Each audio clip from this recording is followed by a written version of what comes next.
Awareness is the first weapon in destroying negative thinking, because most people live their lives unaware of how many thoughts pass through their mind. Unchecked. The human mind is like a constant stream. And if you don't pay attention, you won't realize how much of that stream is polluted. Every "I can't," every "it's too hard," every "I'll never make it," quietly settles into your subconscious and begins to shape your decisions, your habits, and eventually your destiny.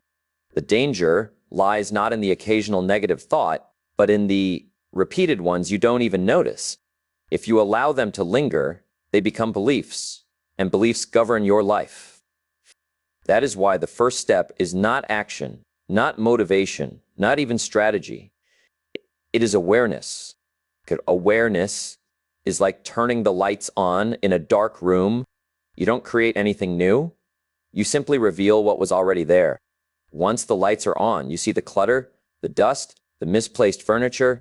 In the same way, when you develop awareness of your thinking, you suddenly notice how often you doubt yourself, how often you talk yourself out of opportunities, how often you imagine the worst case scenario before even trying.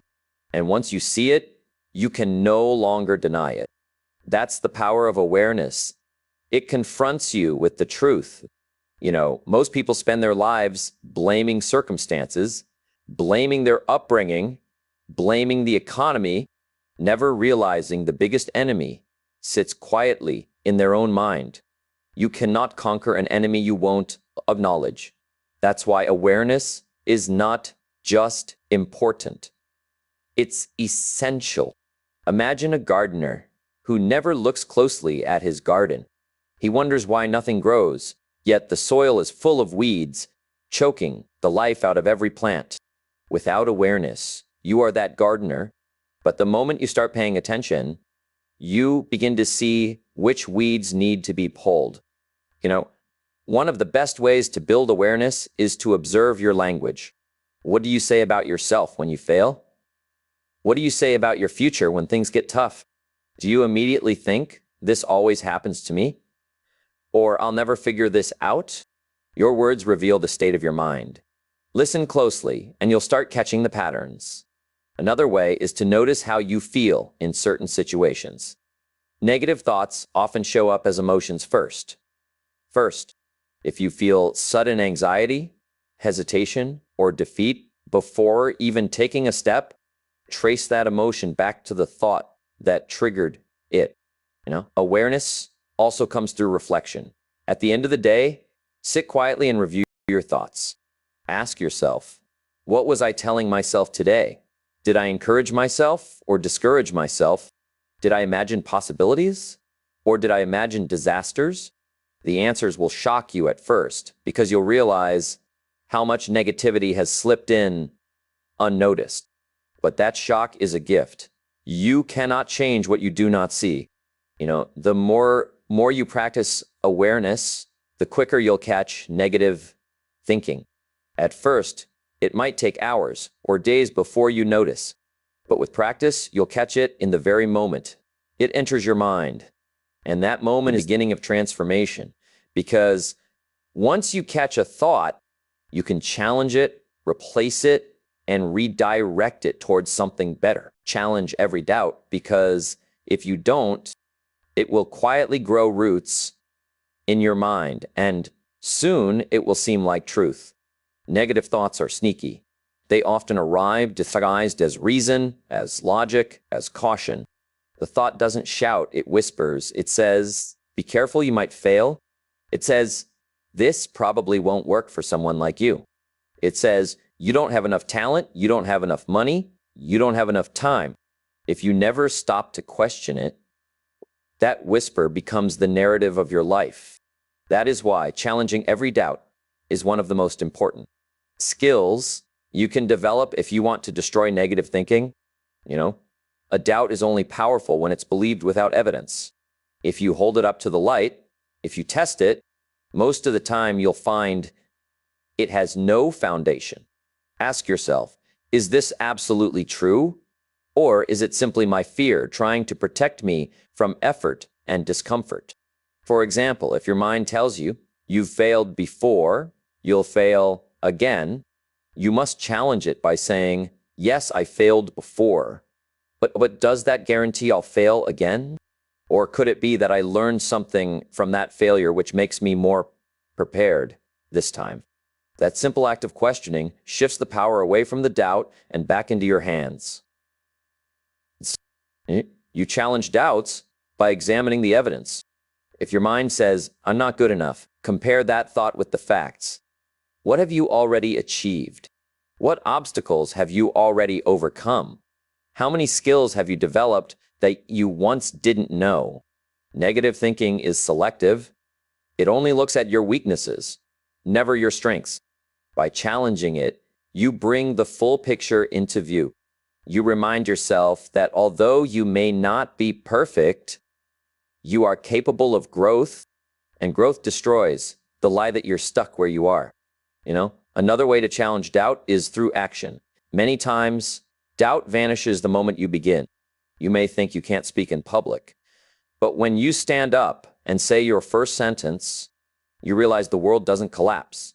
You may think you can't start a business, but when you take the first small step, researching, planning, making a call, you see progress is possible. Doubt lives in inaction. It feeds on hesitation, but it starves when you move. It is also important to separate your identity from your doubts. Just because a negative thought enters your mind doesn't mean it belongs to you. The mind is like a radio station picking up all kinds of frequencies. Some are useful, some are destructive. When a doubt comes, treat it like static on the line. Don't say, I am not enough. Instead say, I notice the thought that says, I'm not enough. That simple separation gives you space to challenge it rather than absorb it. People who never challenge their doubts live small lives, not because they lack potential, but because they allowed untested thoughts to become permanent barriers. The person who constantly says, I could never do that, has already built a prison in the mind. But the person who challenges that doubt by asking, why not me, starts loosening the bars. Every time you question a negative thought, you weaken its control. And over time, the voice of doubt becomes quieter, while the voice of possibility grows stronger. Replace weeds with seeds, because the mind, like a garden, never stays empty. If you pull out the weeds but plant nothing, the weeds will grow back, often stronger than before. Negative thinking works the same way. You cannot simply tell yourself, I won't think negatively anymore, and expect the mind to stay clear. Nature abhors a vacuum, and if you don't fill your thoughts with something intentional, the old patterns will creep back in. That is why replacement is just as important as removal. You must actively plant thoughts of belief, discipline, and possibility so that the mind has something nourishing to grow. Think about a farmer. If he finds weeds choking his crops, he pulls them out, but he doesn't stop there. He tills the soil, enriches it, and plants seeds of value. He waters them, protects them, and gives them attention until the harvest comes. The same discipline applies to your mental life. Pull out the thought that says, I can't do this, and immediately plant, I can learn this. I can get better at this. I can grow through this. Pull out the thought that says, I'm not worthy, and replace it with, I'm capable of change. I'm capable of growth. I'm capable of contribution. If you do this repeatedly, over time, the new seeds will take root and crowd out the old weeds. Restakes negative thoughts. Most people let their mind run on autopilot, repeating the same phrases they heard from parents, teachers, peers, or society. If those phrases were filled with doubt and limitation, that's the crop that keeps coming up. The way to change the harvest is to change the seed. Affirmations, visualizations, reading empowering books, listening to uplifting messages. All of these are ways of planting better seeds. It's not about empty positive talk. It's about giving your mind constructive material to work with. One of the most effective replacements is gratitude. A mind full of gratitude has little room for negativity. If you replace "I don't have enough" with "I am thankful for what I do have," you instantly shift your mental soil. Gratitude doesn't deny problems, but it prevents them from becoming the dominant focus. Another replacement is possibility thinking. Instead of asking, "What if it goes wrong?" train yourself to ask, "What if it goes right?" The quality of your questions determines the quality of your thoughts, and new questions plant new seeds. Repetition is crucial. Just as a farmer doesn't sow once and expect a lifetime harvest, you cannot replace negative thoughts once and expect them never to return. Every day you must plant. Every day you must water. Every day you must reinforce the new ideas until they become so familiar that they feel natural. Over time, your mind becomes conditioned to choose the positive seed over the negative weed. No? It is also important to protect the seeds you plant. If you sow new beliefs but constantly expose yourself to negative voices, whether from friends, media, or your own careless words, you are letting weeds back into the soil. Protecting your seeds means setting boundaries, choosing carefully what you watch, what you listen to, and who you will allow to influence you. Guard your garden with vigilance, because one careless influence can undo weeks of careful planting. Replacing weeds with seeds is not about pretending problems don't exist. Problems don't exist. It's about building the strength and mindset to face them. A well-planted mind becomes resilient. When storms come, the roots hold firm. When challenges arise, you don't collapse into negativity because your soil is rich with better thoughts. The harvest of this practice is confidence, clarity, and growth. And it all begins with the discipline to not only remove what harms you, but also to plant what helps you. Guard your environment, because no matter how strong your personal will is, the people and influences around you shape your thinking more than you realize. You can work hard on replacing negative thoughts with positive ones. But if you continually expose yourself to voices that complain, criticize, and discourage, you will find those weeds creeping back into your mind. The environment you live in is like the climate of your garden. Even the best seeds cannot thrive in poor conditions. If the air is toxic, if the soil is poisoned, nothing good grows. In the same way, if your environment is filled with negativity, your thoughts cannot flourish in the direction of growth and success. Guarding your environment begins with the company you keep. Spend enough time with doubters, and you'll start doubting. Spend enough time with dreamers, and you'll start dreaming. Human beings are deeply influenced by the attitudes and beliefs of those closest to them. If your circle is constantly talking about limitations, failures, and problems, it's only a matter of time before you begin to speak the same language. But if your circle talks about opportunities, solutions, and possibilities, then that energy starts lifting you higher. It's not about judging people. It's about protecting your own mental soil.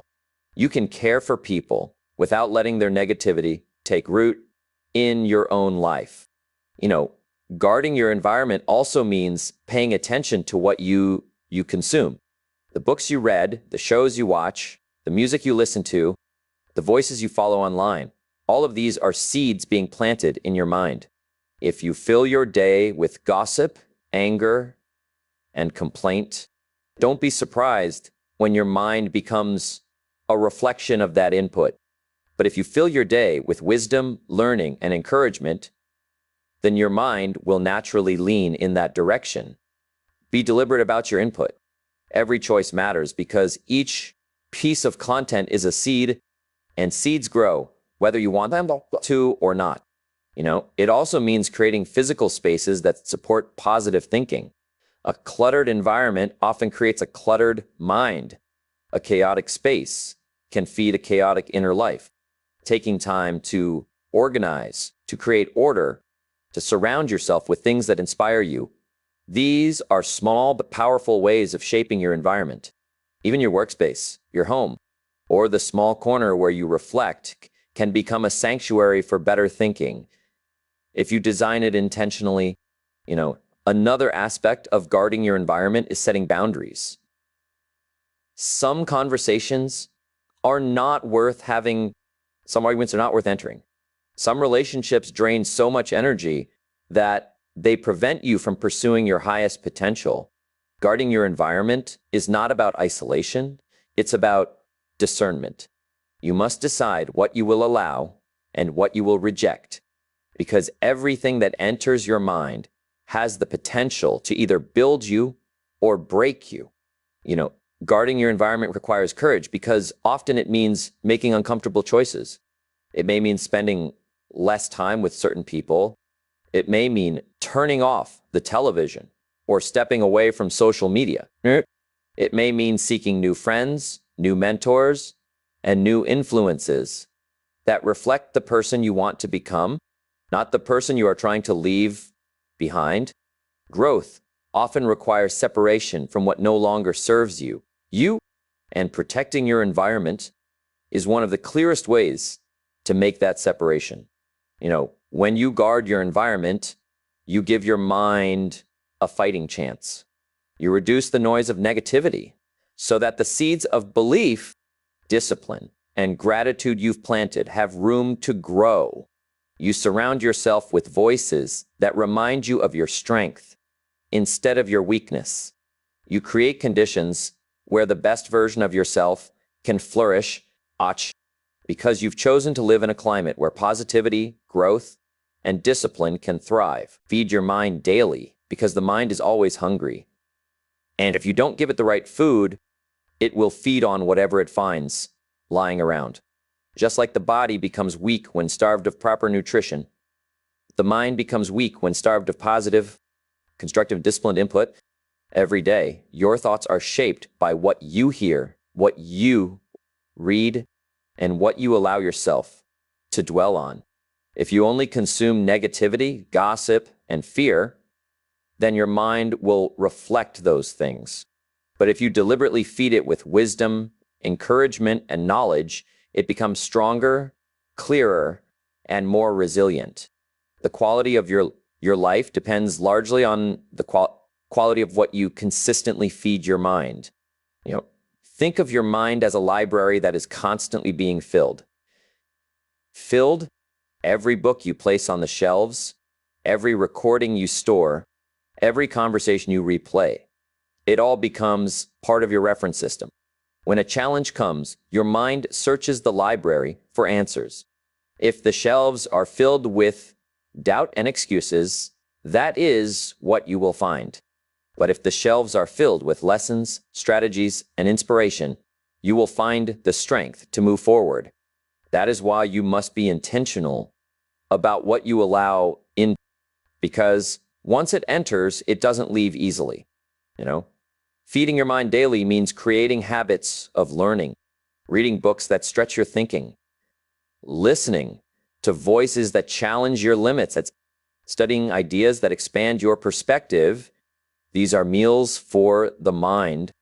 Just as you don't eat once a week and expect to stay healthy, you cannot feed your mind once in a while and expect it to stay sharp.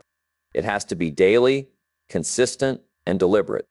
Even a few minutes each day can compound into tremendous growth over time. One of the most powerful ways to feed your mind is through association.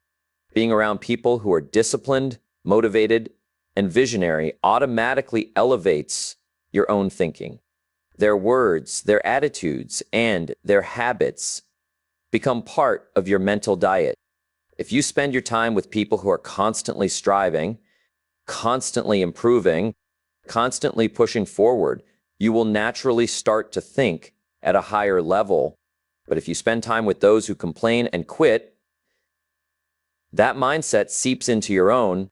Your mind is influenced not only by what you consume privately, but also by the conversations you entertain daily. Another way is through repetition. The first time you hear a powerful idea, it might inspire you, but the second, third, and 10th time you hear it, it begins to rewire your thinking. Repetition builds grooves in the mind, and over time, those grooves become pathways of habit. If you constantly repeat negative ideas, they become beliefs. But if you repeat positive, empowering truths, those eventually become your beliefs. That is why daily feeding is not just about variety, but about consistency. You return to the same lessons until they sink deep into your subconscious. Feeding your mind also requires filtering. Not everything that looks like information is worthy of entering your mind. Much of what passes for news, entertainment, or casual conversation is nothing but empty calories. Just as you wouldn't eat junk food for every meal and expect to stay healthy, you can't consume mental junk every day and expect to stay positive. Guard your intake carefully. Ask yourself, is this nourishing me? Is this making me stronger? Is this aligning with the person I want to become? If the answer is no, then don't consume it. A well-fed mind becomes a powerful weapon against negativity. So it doesn't collapse at the first sign of difficulty because it has been trained on a steady diet of solutions and possibilities. It doesn't settle for excuses because it has learned discipline from the examples it has studied. It doesn't dwell on fear because it has been nourished by courage. By feeding your mind daily, you create an inner strength that no outside circumstance can easily shake. Take action quickly because nothing weakens negative thinking more than movement. The longer you sit with a doubt, the stronger it becomes. So the longer you wait to act, the louder fear grows in your mind. Hesitation feeds anxiety, but action starves it.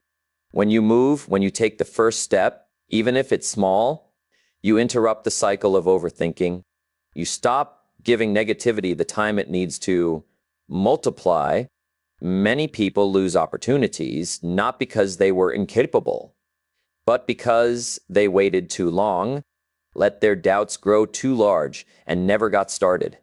Momentum is the cure, and momentum is born from immediate action.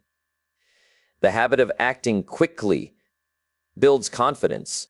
Every time you take a step forward, no matter how uncertain, you prove to yourself that you are capable of moving through fear instead of being paralyzed by it. That proof compounds. With each action, your courage grows, and soon the doubts that once seemed overwhelming become background noise. The difference between the person who succeeds and the person who remains stuck is often not talent, not intelligence, but the speed at which they turn decisions into actions. Quick action does not mean reckless action. It means refusing to delay when clarity is already present. It means that when you know what must be done, you don't let procrastination steal the moment. Think about how many times opportunities have been lost simply because someone hesitated. The deal was there, the idea was there, the door was open, but hesitation shut it. Acting quickly means you value time, and you recognize that time wasted cannot be recovered. Even small actions matter. Sometimes the first step is not dramatic, but it breaks the inertia. Making the phone call, sending the email, writing the first page, taking the first walk. These are small steps, but they have power. Negativity thrives on inertia, but once motion begins, the grip of doubt weakens. Action brings clarity. Many people wait for clarity before they act, but often clarity comes only after the action has begun. The path becomes clearer as you walk it, not before. Another reason action is powerful is because it creates evidence. Negative thinking often thrives on imagination, imagining failure, imagining rejection, imagining embarrassment. But when you act, you replace imagination with experience. You no longer wonder. Even if you fail, you now have real data to work with. and that knowledge is far more useful than endless speculation. Failure after action is a teacher. Failure from inaction is just regret. Taking action quickly also builds discipline. The more you train yourself to move without delay, the less room you give to excuses. You start to develop a pattern of execution. Your mind begins to trust you because it knows that when you say you'll do something, you follow through. That trust in yourself becomes a foundation for bigger actions and greater risks. Discipline grows stronger every time you refuse to give hesitation the final word. It's important to understand that negative thinking never fully disappears before action. If you wait until you feel no fear, no doubt, no hesitation, you'll never begin. The secret is to act even while those voices are present. The moment you take action, you weaken them. The moment you follow through, you remind yourself that those voices are not in control. Action shifts the balance of power.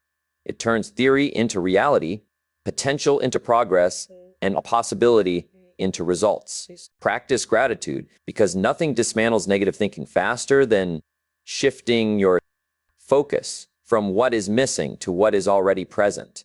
The human mind has a tendency to dwell on lack, to compare, to highlight what's wrong, and to overlook what's right.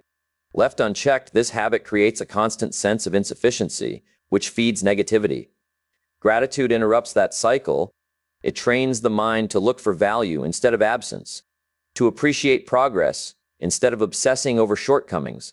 A grateful mind cannot remain negative for long because gratitude changes the perspective through which you see everything. Gratitude is not about ignoring challenges or pretending life is perfect. It is about choosing to focus on the resources, opportunities, and blessings that are already within reach. If you lost everything tomorrow but still had your health, would that not be something to value? If you faced setbacks but still had the chance to try again, would that not be something to acknowledge?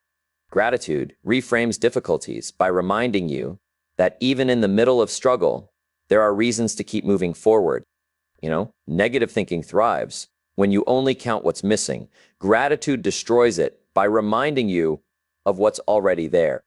A person who constantly says, I don't have enough money, I don't have enough support, I don't have enough luck, is training their mind to believe they are powerless. But a person who says, I'm thankful for the skills I do have, I'm thankful for the lessons I've learned, I'm thankful for another day to try, is training their mind to see possibility. That shift in focus changes the energy with which you approach challenges. It gives you strength instead of weakness, hope instead of despair. Gratitude also deepens awareness. When you take time each day to reflect on what you're thankful for, you begin to notice things you normally overlook.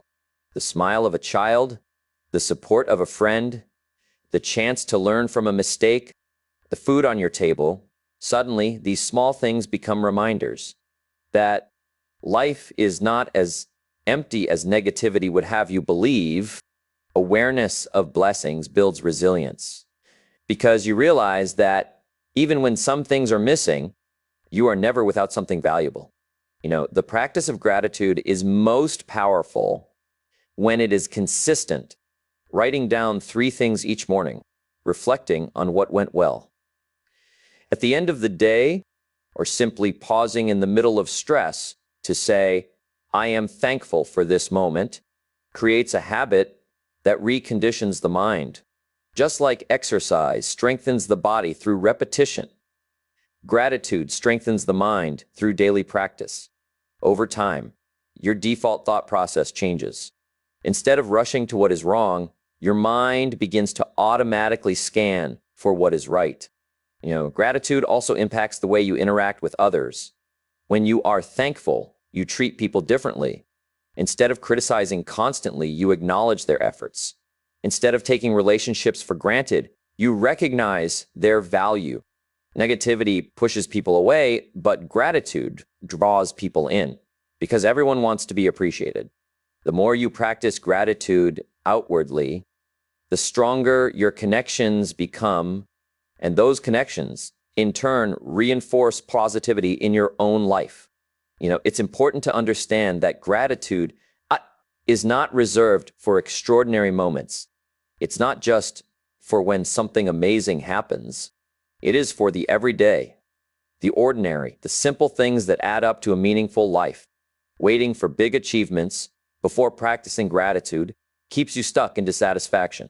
Practicing it daily, even in small things, builds a foundation that makes it harder for negativity to take hold.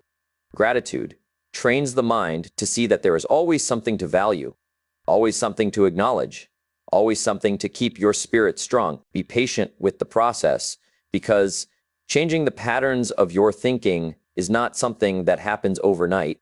Negative thoughts may have been with you for years, planted early by experiences, repeated by habits, and reinforced by environments. You cannot expect to uproot them in a single day. The mind is like soil that has been worked over time. If it has been filled with weeds for years, you will need consistent effort, discipline, and patience to cultivate it into a garden of strong, positive beliefs. Patience is not passive. It is the steady commitment to keep working on your mind, even when progress feels slow. Impatience is one of the traps that feeds negativity. People say, I tried positive thinking for a week and nothing changed. Or, I wrote affirmations for a month, but I still feel doubt. That frustration becomes another negative thought. And soon they give up, saying the process doesn't work. But it does work the same way exercise works for the body or practice works for a skill. You don't expect one workout to transform your health, and you shouldn't expect 1 week of new thinking to transform your mind. Growth is measured in seasons, not in moments. Being patient means respecting the process of change. Every time you catch a negative thought, you weaken its hold. Every time you challenge a doubt, you make it easier to challenge the next one. Every time you replace a weed with a seed, you add strength to your mental soil. These small actions accumulate, and over time they create permanent transformation. But in the moment, it may feel invisible. Just because you don't see immediate results doesn't mean the change isn't happening. The roots are growing underground long before the harvest is visible.